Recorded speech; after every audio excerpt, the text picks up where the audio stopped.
Bonjour, bonjour à toutes et à tous, bienvenue sur KTV, Kwezi FM, le 106.9 pour un temps de parole en direct, à la radio et à la télévision. Il s'appelle Rafsanjani Atouman, il est moélien, il a 30 ans, il est avec nous. Rafsanjani, bonjour. Bonjour Patrick. Merci d'être avec nous. On le disait en introduction, vous êtes actuellement à Mayotte dans une situation où vous demandez le statut de réfugié politique. Vous avez fui les Comores au mois d'août, si je dis pas de bêtises, pour rejoindre donc Mayotte. Qu'est-ce qui s'est passé? Pourquoi vous avez fui votre île? Monsieur Patrick, comme vous le savez, si on n'a pas fermé les oreilles, donc on sait très bien qu'il y a un gros problème au Comores avec une dictature qui est là, donc le président Azali.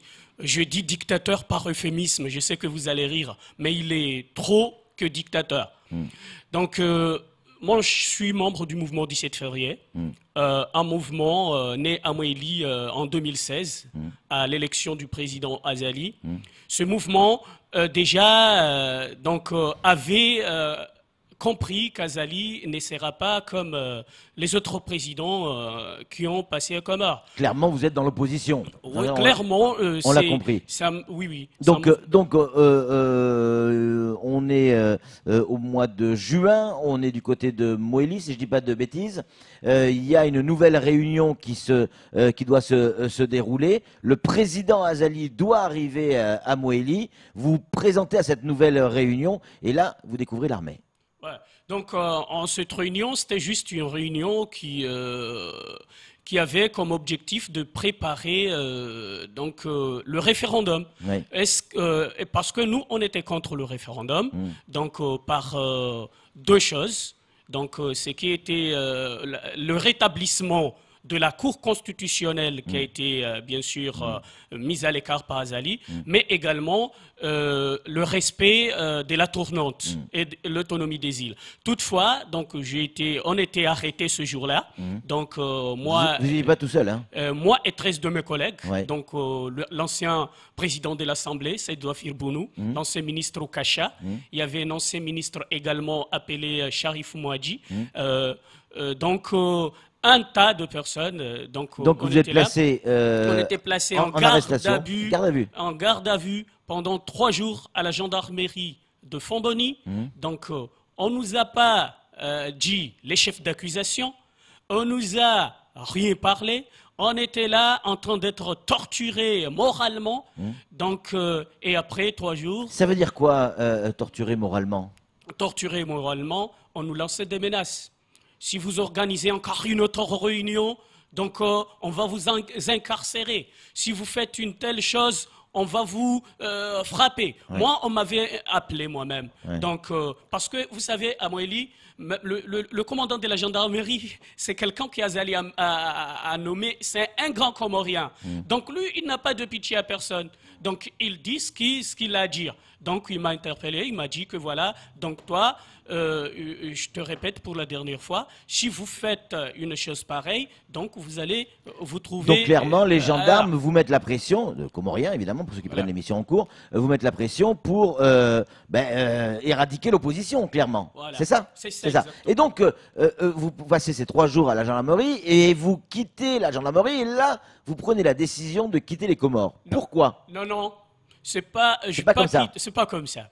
Donc, en quittant la gendarmerie, le lundi, c'était un dimanche dont on est libéré. Ouais. Le dimanche, entre-temps, Azali est venu à Moélie. Le lundi. Ouais. Le lundi. Azali allait venir le lundi. Ouais. Le dimanche, on est libéré pendant la nuit. Ouais. Donc, et on est interdit de ne rien faire. Ouais. Si on essaie de faire quelque chose, là, on sera totalement manifester quelque chose ou même organiser une réunion donc quelconque. Ouais. Bref, il y a eu des tracts. Ouais. Des tracts, Azali est un putschiste, Azali dictateur, Azali, donc pour Azali. Contre Azali. Contre Azali. Ouais. Donc, et ces tracts-là, donc, qui sont lancés la nuit du dimanche, comme j'étais le secrétaire de publication, directement, la gendarmerie donc, a fait appel à la gendarmerie de ma région donc, pour que je puisse être arrêté. À 3 Donc heures, une deuxième fois. Une deuxième fois. Ouais. À 3 heures du matin, j'ai fui. Ouais. Donc j'ai fui là où j'étais en train de m'endormir parce qu'on m'a appelé. Je ne peux pas dire qui m'appelait. Donc on m'a appelé, on m'a dit de quitter rapidement là où je m'y trouvais parce que je vais être arrêté. J'ai fait 9 jours à Moélie, donc dans la forêt. Je vous le dis, Patrick. Vous êtes caché dans la forêt? J'ai tellement souffert. Je ne peux pas vous dire donc, combien j'ai souffert. Et là, le 9e jour, à 3 heures du matin, mes collègues, que je ne peux pas encore citer les noms, ont appelé une vedette qui m'a amené jusqu'en juin. Un quoi ça? Oui, un quoi ça, jusqu'en juin. En juin, j'étais dans un lieu sûr, à Tsembéou. J'ai fait 34 jours à Tsembéou. 34 jours. Les 34 jours que j'ai fait à Tsembéou, dans la cachette, donc également, on m'a accusé d'être en relation avec le gouverneur d'Anjouan, le docteur Salami Abdou Salam, que je respecte et que je sais qu'il ne défend que le droit du peuple comorien. Donc, et par là, il y a un peloton d'intervention de la gendarmerie nationale qui n'est qu'en moins que rien, appelé Pigène. La Pigène aussi, donc, était à ma recherche en juin. Donc, on m'a dit de faire attention, car on a su là où je m'y trouvais. Donc, une vedette a été directement. Ouais. Donc, vous avez pris donc un quoi ça pour rejoindre, voilà, pour rejoindre Mayotte. Pour rejoindre Mayotte. Et là, vous êtes aujourd'hui à Mayotte, vous êtes arrivé, vous avez demandé l'asile politique. Demander l'asile politique. Ouais. Une question. Ce qui se passe, les événements récents à Anjouan, vous les voyez comment? Est-ce que le feu est complètement éteint là-bas? Ben non. Le feu ne peut pas s'éteindre. C'est impossible. Vous savez, Monsieur Patrick... Vous étiez en contact avec ces insurgés, les personnes qui tiraient dans la ville avec des armes lourdes? Non, je n'étais pas en contact, mais je suivais l'événement 5 sur 5 et je sais exactement ce qui s'est passé. Et je vous dis, je suis désolé de le dire, mais franchement, il y avait eu les événements du 30 juillet à Vouvouni. Donc, le ministre de l'Intérieur, à 4 heures du matin, est trouvé à Vouvouni et 2 minutes après, un feu, une incendie, donc a été observé. Après, il y a eu l'attentat de Moustadran, le vice-président d'Anjouan. Cet attentat, on nous a dit, il y a eu 3 coups de balle, pardon de le dire. Il y a eu 3 coups de balle et des pneus crevés. On nous a montré 2 voitures différentes. Une voiture beige dont le pneu crevé, une voiture noire tirée. Et donc on dit c'est un attentat. Je sais que ce sont des complots du gouvernement. C'est un gouvernement... Bon, ça engage que vous, hein, ce que vous dites. Ça m'engage à moi. On est bien d'accord. Ça m'engage à moi. Pour nous, c'est un peu compliqué tout ça, de comprendre ce qui se passe aux Comores, même si on n'est qu'à 60 km. Ici, à Mayotte, on est en France, et donc les règles sont un petit peu différentes, avec notamment les gendarmes. Selon vous, quelles conséquences ça peut avoir sur Mayotte? Ce qui se passe actuellement aux Comores, ce qui s'est passé à Anjouan, ce qui s'est passé à Moélie, ce qui se passe aussi à Moroni, dans certains endroits. En quoi Mayotte risque d'être concernée, selon vous? Les contre-coups sont nombreux. C'est-à-dire? Donc, d'abord, en ce qui concerne l'île de Mayotte. Donc, l'île de Mayotte, vous savez très bien qu'à chaque fois qu'il y a des problèmes aux Comores, les Comoriens n'ont qu'un seul lieu de refuge, donc qui est Mayotte. Mayotte qui est tout près. Parce que, quant à moi, si par exemple, j'avais un autre lieu de refuge, je peux y aller. Mais ici, on sait que c'est la France. Et la France, donc on sait très bien, on dit que la France, c'est la terre d'asile. La France, c'est un pays où la liberté est vraiment prise en main. Donc, j'ai fui vers Mayotte parce que j'ai compris que c'est une terre de liberté. Alors, les conséquences sont graves parce que beaucoup de personnes vont quitter les Comores au Mayotte. Donc, aussi, j'ai une guerre civile, certes, éclatera aux Comores en période donc électorale. Quand c'est vrai, les élections vont se faire en 2019, vous allez voir. On ne sait toujours pas si elles auront lieu en janvier, février ou juillet. On ne sait toujours pas. On ne sait toujours pas. Ouais. En mars, on dit en mars, je ne ouais. sais pas si ça va se faire en mars, mais les répercussions sont nombreuses. Je peux pas. C'est-à-dire que vous dites, vous qui êtes dans l'opposition, vous dites que ces élections présidentielles qui vont avoir lieu aux Comores auront une répercussion sur Mayotte parce qu'il y a beaucoup de gens qui vont fuir. Pourquoi? Parce que l'opposition va se manifester? L'opposition va se manifester. Oui. Et je vous dis franchement, là, il y a vraiment une anguille sur la roche. Azali ne comprend pas les Comoriens. D'ailleurs, il dit aujourd'hui ceci, demain il dit, il a dit un jour qu'il ne va pas changer la Constitution. France 24, Afrique 24. Il a dit cela. Le changement de la Constitution, c'est la chose la plus mauvaise qu'un président de la République peut le faire. Aujourd'hui, il a fait la même chose, donc qui peut être très grave auprès de Comoriens. Samuel Bocher, le rédacteur en chef de France Mayotte Matin, a une question à vous poser. Génie, expliquez-moi. Il y a eu un référendum le 30 juillet dernier, 97% en faveur du oui. D'accord? Il va y avoir des élections en mars ou en juillet. Qui dit élection dit vote de la population. Ça veut dire que Azali n'est pas sûr d'être réélu. Alors, est-ce que ça signifie que l'opposition dont vous faites partie est ultra minoritaire ou alors c'est une démocratie de pacotille? On m'avait posé cette même question, M. Samuel Bocher, mais M. Patrick m'a pas donné le temps de la répondre. Bien sûr, peut-être vous avez fait remarque à cela. En fait, le référendum du 30 juillet, ce n'est pas du tout un référendum. Vous savez, on est dans un état bananier où la corruption, vous voyez, donc domine. Et quand on parle de la République bananière, on sait déjà de quoi il s'agit. Je vous dis franchement, j'ai fait 34 jours à Tsembéou dans une cachette. Je ne sortais pas. Mais tous les renseignements, je les avais.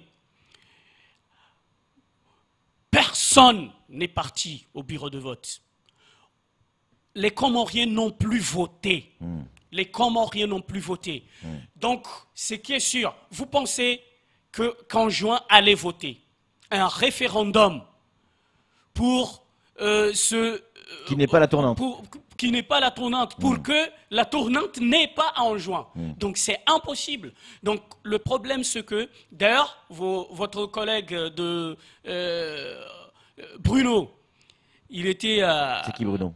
Lui de ma première. Ah oui, d'accord. Oui. L'autre. Il était en juin, qu'il est passé dans un bureau de vote, où il a vu 50 personnes voter, puis 2, et après, il était là, on lui a dit que c'était 152. 5 minutes après. Donc, et qu'il a vu 2 personnes. Donc, ce qui est du référendum, monsieur Samuel, le référendum aux Comores, donc ce n'était pas vraiment un référendum, c'est une élection truquée. On a bien compris. On a bien compris. Oui, monsieur.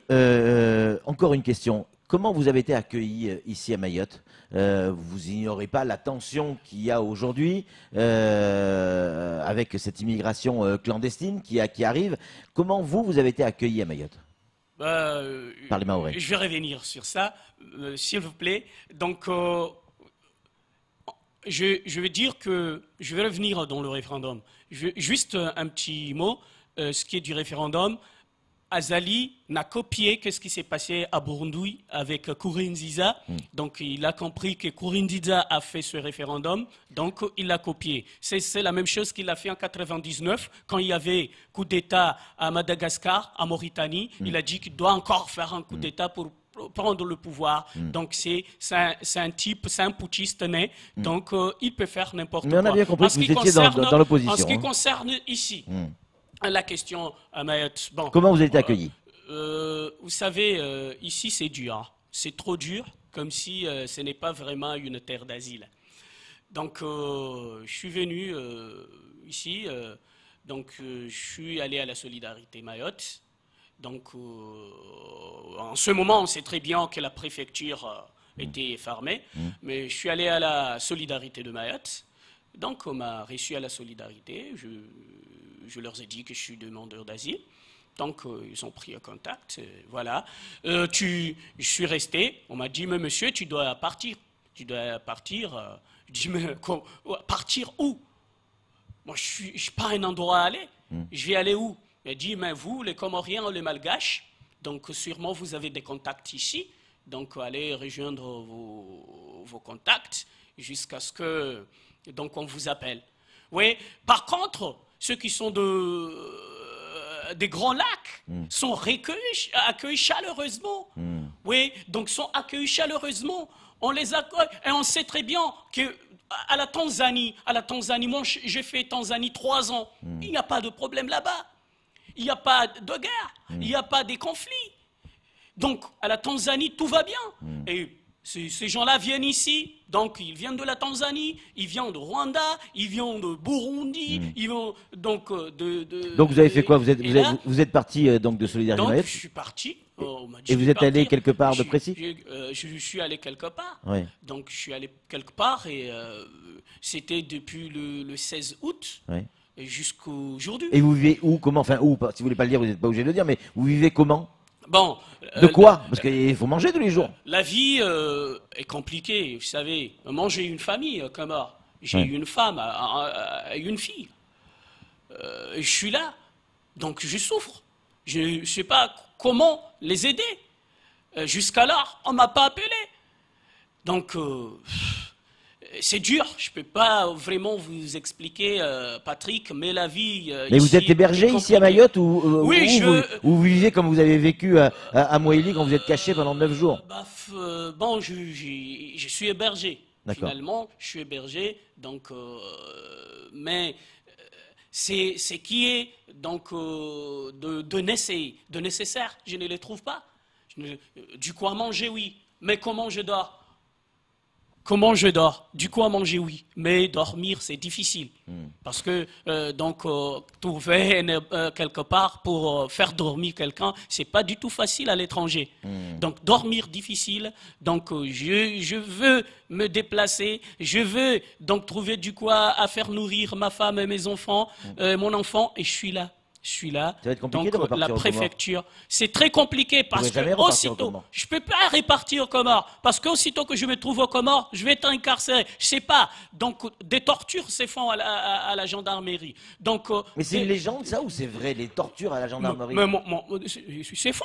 Des tortures, c'est faux. Moi, je vous ai dit, pendant la période d'Ikililou, il n'y a jamais eu de problème comme ça. Pendant la période Sambi de même. Donc, des tortures à la gendarmerie. Vous savez, il y a même un Naïl est tué par la gendarmerie en juin. Un certain Mohamed est tué par la gendarmerie à Moélie. La police nationale à Moélie. Donc, on les a torturés à mort. Vous pensez que ça, c'est vraiment de légal. Donc, moi, je ne peux pas y retourner. Parce que si, par exemple, on allait m'enfermer sans me torturer, j'aurais retourné. Parce que mieux vaut le prison des Comores qu'être ici, souffrir comme ça. Samuel Bocher, pour conclure.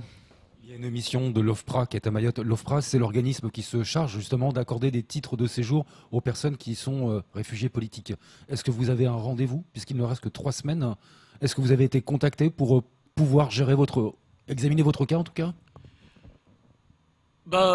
Il y a quelques jours, la Solidarité m'avait appelé, donc, et ils m'ont dit d'attendre, on va m'appeler à la préfecture.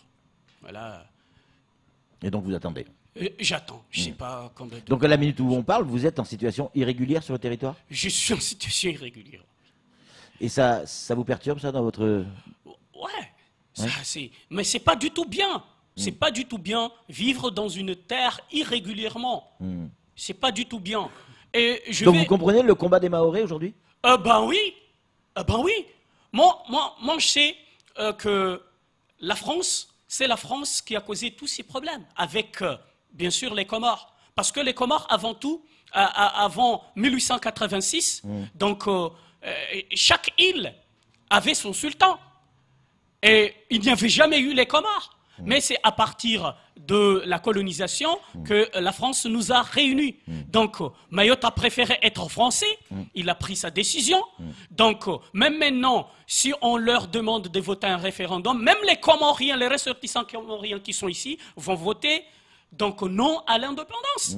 Pourquoi? Parce qu'ils savent les problèmes qu'ils ont vécus aux Comores. Ouais. Donc, les Mahorais ont raison de défendre leur cause, donc de dire que les migrants doivent être repoussés, même si j'y fais partie, ouais. Donc parce que c'est comme ça. Donc on ne peut pas accepter donc quelqu'un venir dans son territoire illégalement. Rafsanjani Atoumane, merci beaucoup d'être venu sur ce plateau pour nous avoir raconté votre histoire. Chacun se fera son idée de votre histoire. Il y a des commentaires qui arrivent sur les réseaux sociaux, y compris sur les portails. En tout cas, beaucoup de courage à vous.